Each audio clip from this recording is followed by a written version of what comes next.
In my previous video, we had spoken about oximeters and we had discussed whether we should own one. I went through a few of them online, shortlisted a few and decided which one to go for. Watch this video to see if I have made the right decision.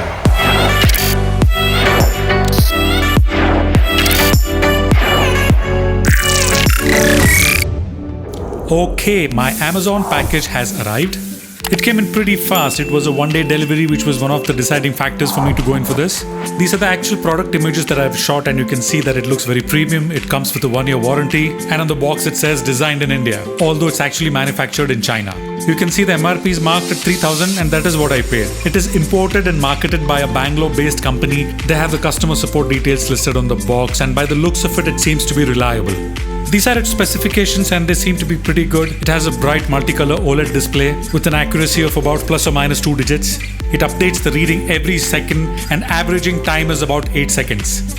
Here they have mentioned all its prominent features, which are quite impressive. Let's dive into opening the box. Comes in a cute little package.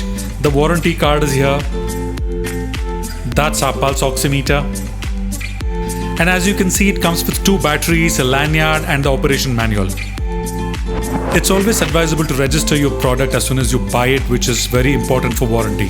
The warranty card has a QR code for warranty registration, and also you can just scan to file a complaint if you have any. The second page mentions the privileges you get once you register your product. It looks very promising and I hope the after sales is good in case I have any problem later. Time to plug in the power. Let's put the batteries inside. It's got a small flap under where the batteries go in, and every time you put in the batteries, make sure the polarities are right, which is very important. Otherwise it will not work and it might even damage the equipment. The quality of the plastic seems pretty good. The battery and the battery flap snaps in pretty tight.